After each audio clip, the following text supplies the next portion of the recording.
Hello students, welcome to our YouTube channel science world. तो आज हम लोग बात करेंगे बहुत ही इंपॉर्टेंट एक छोटा सा टॉपिक है और बहुत ही प्यारा टॉपिक है, बहुत इंपॉर्टेंट टॉपिक है। इसका नाम है लेज़र। ईएमटी में आता है और बहुत ही अच्छा टॉपिक है। इससे क्वेश्चंस भी आते हैं एग्जाम में आपके। तो सबसे पहले हम लोग इसकी थियोरेटिकल पार्ट पे जाएंगे, उसके बाद हम लोग इसके न्यूमेरिकल पार्ट पे भी जाएंगे। इसमें न्यूमेरिकल्स कैसे आते हैं वो हम लोग देखेंगे। बहुत सारी चीज़ें हैं इसमें, जैसे हम लोगों का होगा stimulated emission, spontaneous emission, Einstein coefficient का हम लोगों का कैसे वेरी करता है, फिर पॉपुलेशन इन्वर्जन, बहुत सारी चीज़ें हैं जो इंपॉर्टेंट है। तो हम लोग स्टार्ट करते हैं सबसे पहले कि laser stand for light amplification by stimulated emission of radiation. तो हम लोगों ने बोला स्टिमुलेटेड एमिशन, तो यहाँ से आप लोगों का क्वेश्चन उठ सकता है कि स्टिमुलेटेड एमिशन क्या होता है। ये हम लोग आने वाले कुछ सेकंड्स में बात करेंगे।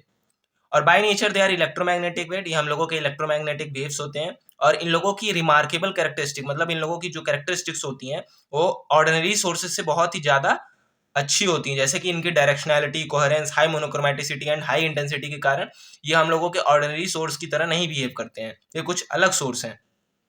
तो इनके बारे में हम लोग सारी जो कैरेक्टरिस्टिक्स हैं उनके बारे में हम लोग इंडिविजुअली जानेंगे। सबसे पहले डायरेक्शनैलिटी के बारे में जान लेते हैं। डायरेक्शनैलिटी का क्या मतलब है? एंड जो हम लोगों का ऑर्डिनरी सोर्स ऑफ लाइट है वो क्या करता है, हम लोगों का ऑल पॉसिबल डायरेक्शन में हम लोगों की जो वो है लाइट है उसको एमिट करता है। इसको ऐसा बनाया ही जाता है ताकि आपके रूम में चारों तरफ प्रकाश कर सके। लेकिन लेजर जो है हम लोगों का वहीं पे क्या करता है, हम लोगों का एक पॉइंट पे बहुत ज्यादा ही मतलब कन्वर्ज कर देता है हम लोगों को लेजर का।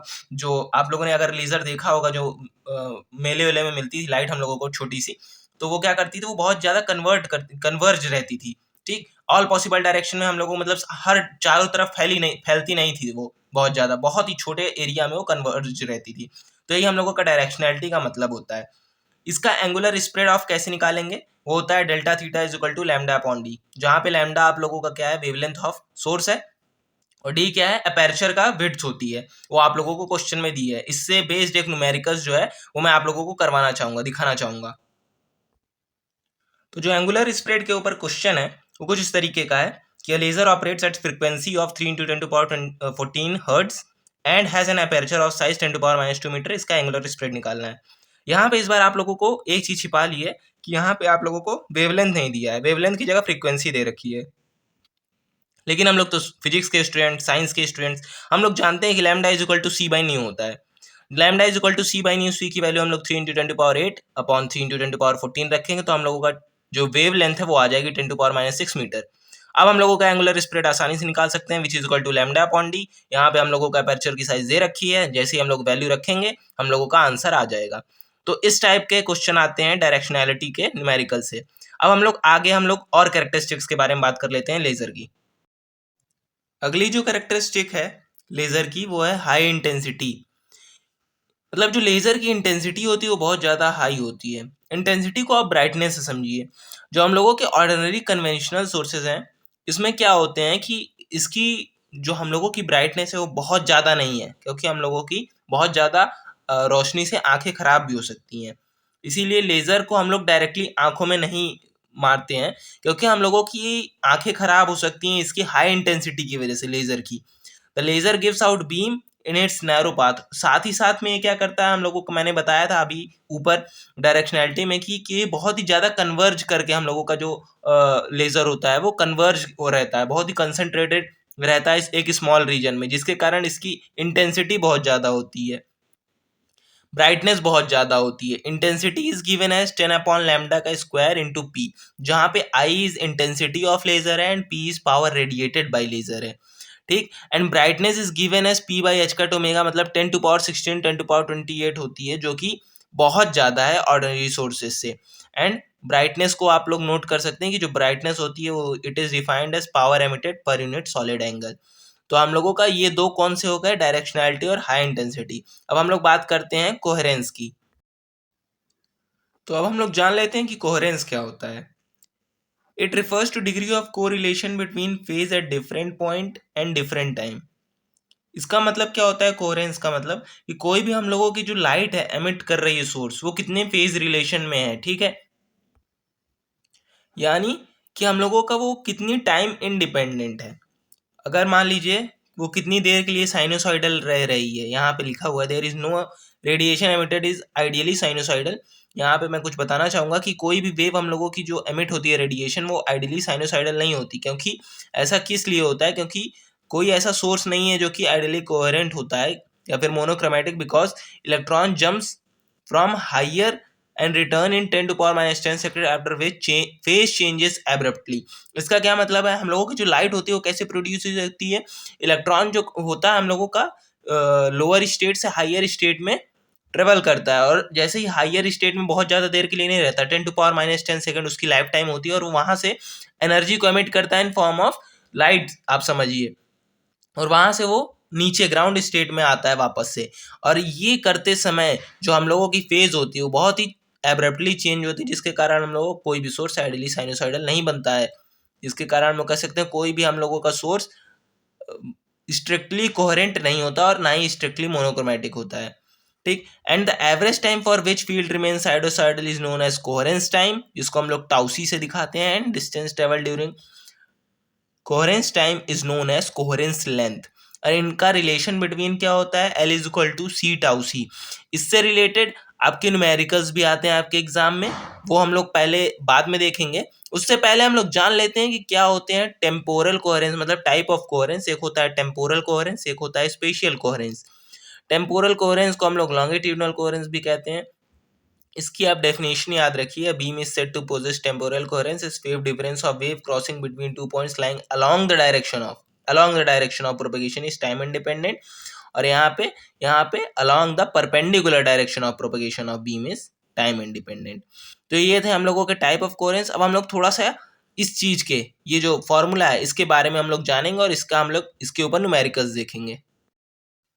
तो ये हम लोगों का क्वेश्चन है based on L is equal to C tau C, जो हम लोगों का कोहेरेंस लेंथ और कोहेरेंस टाइम था। तो यहाँ पे देखिए क्वेश्चन दिया हुआ है, if wave length is 660 nm and wave trains 13.2 into 10⁻⁻6 metre long, calculate coherence time. तो यहाँ पे हम लोगों को तो वेव लेंथ की जरूरत है नहीं, क्योंकि हम लोगों को पता है। पहले तो यहाँ पे ये देख लीजिए आप लोगों को क्या दिया है, कोहेरेंस लेंथ दे के रखा हुआ है, यानी कैपिटल L, जो कि 13.2 इंटू 10⁻⁻6 मीटर दे रखा है। आप लोगों को कैलकुलेट क्या करना है? टाउ सी कैलकुलेट करना है। तो हम लोग रिलेशन जानते हैं, L इज इक्वल टू क्या होता है? सी टाउ सी। अब आप लोगों को क्या करना है? टाउ सी की वैल्यू निकालनी है। तो tau C is equal to क्या हो जाएगा? Tau C is equal to L by क्या हो जाएगा? सी। नाउ आप लोगों को L दे रखा है, कितना दे रखा है? 13.2 इंटू 10⁻⁻6। एंड हम लोग C की वैल्यू तो जानते ही हैं, C की वैल्यू हम लोग रख देंगे 3 इंटू 10⁻8। तो इससे हम लोगों का आंसर क्या निकल के आएगा?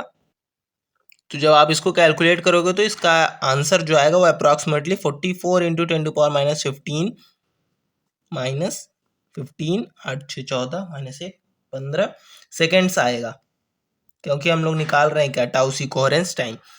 ऐसे एक और क्वेश्चन हम लोग करते हैं।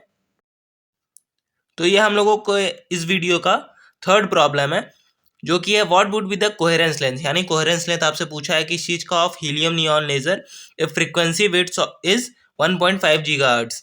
तो यहाँ पे आप फ्रीक्वेंसी विड्थ से डरिएगा मत। जो हम लोगों का कोहेरेंस टाइम होता था टाउ सी, वो होता है 1/डेल्टा न्यू, यानी फ्रीक्वेंसी विड्थ। यानी ये हम लोगों को टाउ सी दे रखा है 1/1.5 इंटू 10⁻9 हर्ट्ज।